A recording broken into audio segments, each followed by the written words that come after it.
welcome back to our channel Nice Skills and Kitchen Trays. இப்படி ஒரு தக்காளி சாதம் செஞ்சீங்க அப்படின்னா கண்டிப்பாக டிஃபன் பாக்ஸ் காலியாக தாங்க வரும். அப்படி ஒரு டேஸ்டியான தக்காளி சாதம் எப்படி பண்ணலான்னு இந்த வீடியோவில் நம்ம பார்த்துடலாமா?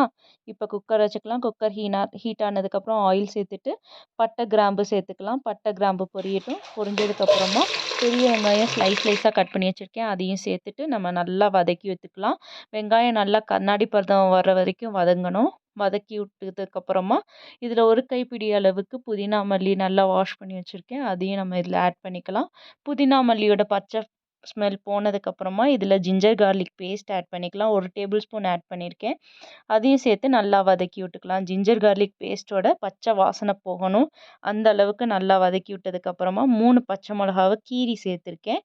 இப்போ இதில் நம்ம கரம் மசாலா ஆட் பண்ணிடலாம். கரம் மசாலா ஆட் பண்ணும்போதே நமக்கு நல்லா ஒரு பிரியாணி ஸ்மெல் வரும். கரம் மசாலா ஆட் பண்ணதுக்கப்புறம் நல்லா வதக்கி விட்டுட்டு கலருக்காக காஷ்மீரி மிளகாய் தூள் சேர்த்துட்டு அது நல்லா வதக்கி விட்டுக்கலாம். காஷ்மீரி மிளகாய் தூள் இல்லைன்னா ஒன்றும் பிரச்சனை இல்லை, நார்மல் மிளகாய் தூள் இந்த டைம்லேயே ஆட் பண்ணிக்கலாம். இப்போ கட் பண்ணி வச்சுருக்க சின்ன வெங்காயத்தை அரைச்சி வச்சுருக்கேன் கட் பண்ணி, அதை நம்ம இதில் சேர்த்து நல்லா வதக்கி விட்டுக்கலாம். சின்ன வெங்காயத்தோட பச்சை வாசனை போகணும். இதில் ஒரு 5 தக்காளி எடுத்து நல்லா சின்ன சின்னதாக அரிஞ்சு வச்சுருக்கேன், அந்த தக்காளியும் சேர்த்துக்கலாம். இதில் தக்காளி நல்லா ஸ்மாஷ் ஆகி வரணும். இப்போ இதில் நான் கல்லுப்பு சேர்த்துருக்கேன். சாதத்துக்கும் தேவையான அளவு உப்பு சேர்த்துட்டு சாதத்துக்கு தேவையான அளவு மிளகாய் தூளும் சேர்த்துட்டு நல்லா வதக்கி எடுத்துக்கலாம். தக்காளி நல்லா ஸ்மூத்தாக வதங்கி வரணும், அதாவது அந்த தோல் எதுவுமே தெரியாத அளவுக்கு வதங்கி வரணும். இந்த அளவுக்கு வதங்கினதுக்கப்புறமா இதில் நம்ம அரிசி சேர்த்துக்கலாம். இன்றைக்கி நான் 4 கிளாஸ் அளவுக்கு அரிசி சேர்த்துருக்கேன்.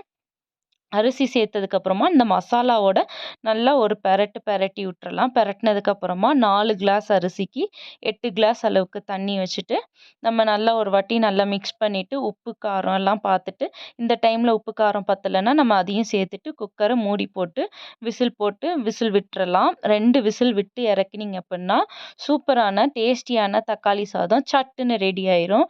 இதை நீங்கள் லஞ்ச் பாக்ஸு குழந்தைகளுக்கு கொடுத்தீங்க அப்படின்னா கண்டிப்பாக உங்களோட டிஃபன் பாக்ஸ் காலியாக தான் வரும். தேங்க்ஸ் ஃபார் வாட்சிங். இந்த வீடியோ உங்களுக்கு பிடிச்சிருந்துச்சு அப்படின்னா சப்ஸ்கிரைப் பண்ணிவிட்டு கூடவே இருக்கிற பெல் ஐக்கானையும் கிளிக் பண்ணி ஆல்ன்ற ஆப்ஷன் கொடுத்து வச்சுக்கோங்க.